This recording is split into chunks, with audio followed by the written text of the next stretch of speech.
Oh, because I have a run, that's right. Got a radio face. That's right, I got a good face for radio, that's right.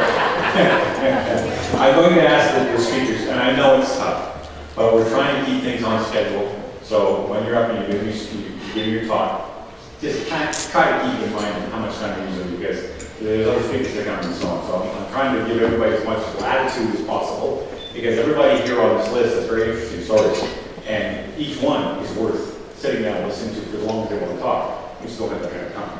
All right, I want to tell you that our next guest, I will confess, I don't know a lot about, but anybody that grew up around Van Cleet Hill has got to have something worth listening to.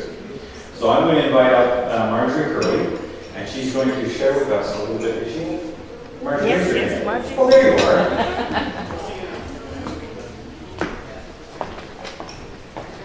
So this is Marjorie Hurley, and you wrote a book about life growing up around Harlem Hill? Yes. Okay. Well, in that case, I'm going to stop talking before I stick my foot in my mouth, and Marjorie tell us.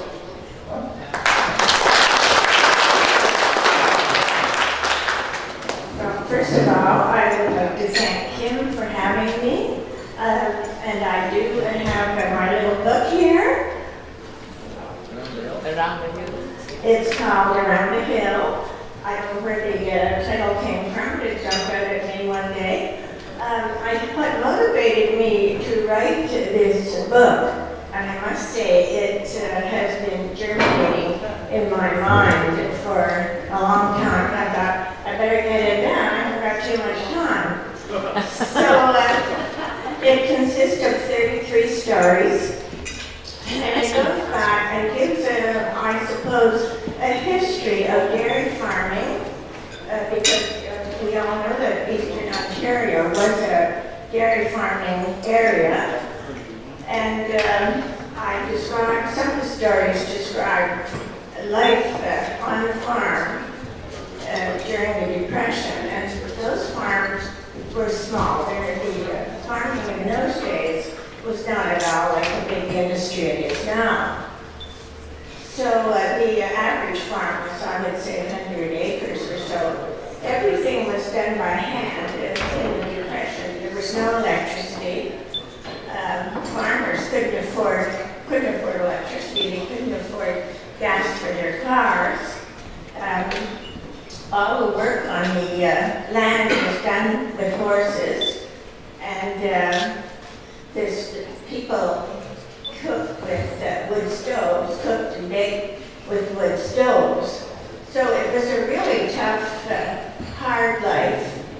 And I think when I look back on the Depression, and I pray to God it never happens again, first of all, it makes me appreciate international trade deals. I hope we never go through an ordeal like that again. I think, too, the thing I remember most is the courage and determination of our parents, because they never despaired and they didn't give up. They weren't quitters. So I would have, going back to the farming, of course, there was a cheese factory about every 5 miles along the way, and right throughout Eastern Ontario. The farmers took the milk to the factory, using horses, of course, and wherever you found a cheese factory, you also found a little one-room school. Of course, I went to a one-room school. There were 8 grades in the school, and 1 teacher. And when I went, there were 41 kids in that school. All the kids in the community went to that school. It didn't matter if you were French, English, whatever, Protestant, Catholic. We all had to go to one school, and we walked. I'm going to read you a little excerpt from one story.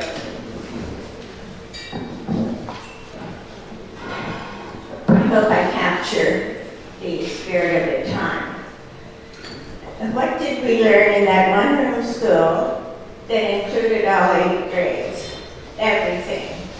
We learned all the different breeds of cows, sheep, pigs, and fowl, and we had pictures of all of them in our books. We learned to read and write and spell, and how to parse a sentence. That's better, thank you. There you go. And how to parse a sentence, and how to add, subtract, multiply, divide, find percent, and square root. We learned about crops and fishing and mining across Canada. We memorized beautiful poems like The Charge of the Light Brigade and The Highwayman. And we read about people who lived far away in other countries and whose lives were different from ours. We did not have radios at home, and television was unheard of. Every Friday afternoon, we spent the last hour from 3 to 4 o'clock reading any book we liked. There was total silence in the school. We were so engrossed in the stories. We learned to love reading.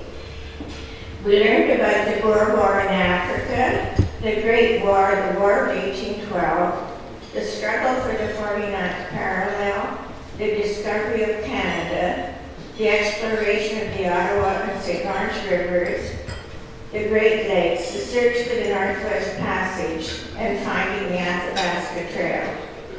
We knew the melodic names of the various Indian tribes, Iroquois, Algonquin, Huron, Chippewa, and what they knew about the medicine and plants and trees, and how they made canoes and kayaks.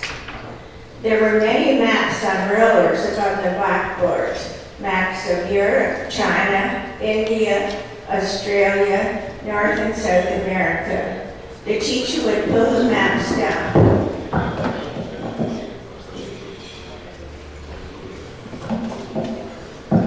Pull the maps down for us to see. Oh, just a second. One map was of the entire Dominion of Canada. We located ourselves on that huge map, a little dot down near the Ottawa River. We felt a kinship with the Eskimos and Indians and everyone else who lived in Canada just by looking at that map. In all of us, there was an awe, a love and respect for the land, its vastness, its diversity, its richness, its great majestic beauty, and a love for the people who shared it with us. Yes, we learned everything in that little one-room school with one teacher. So after, I must say, coming back to that time, those of you concerned about the language issue, there was no language issue at that time.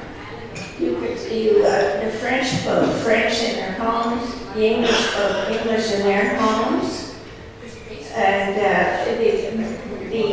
language of the marketplace, if you could call it a marketplace, was English, the language of the majority. And I don't know if Jean Serge is here, but Jean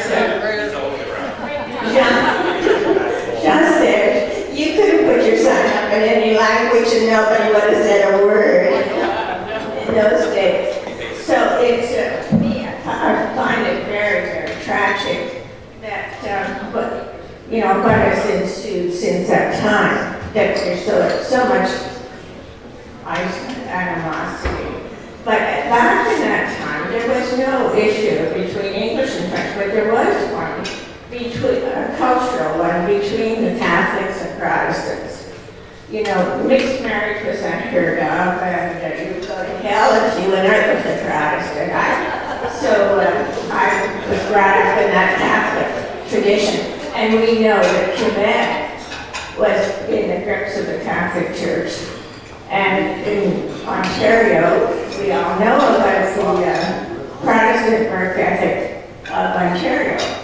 Well, I knew a lot of French-speaking people from Quebec back in those days, and they thought that Ontario was getting rich because they were English.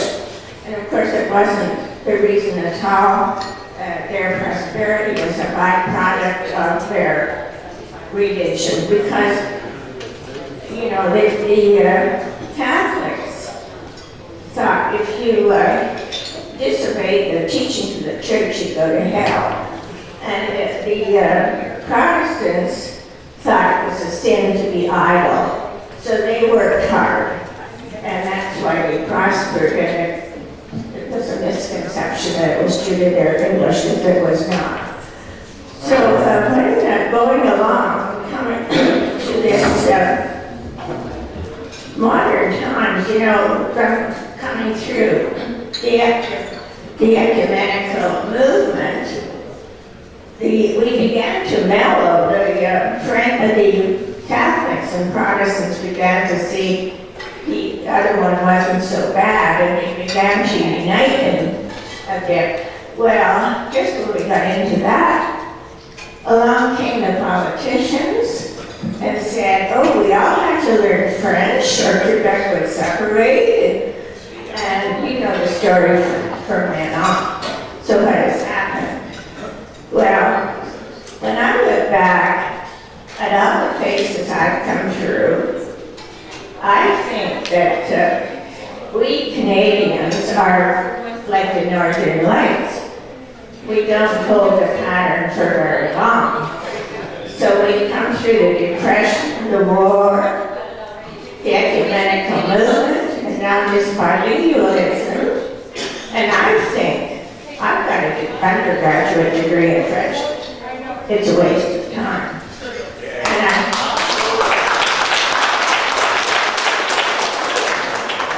I think learning French is like a dog chasing its tail. It's going nowhere. And when you see Quebec is further away than ever, and with all these international trade deals, are we going to trade only with France? I don't think so. But I see a change. The young parents who are starting their children in school now are seeing the uselessness of French. It's going nowhere. So they do want their children to learn a second language, but not French. They see a need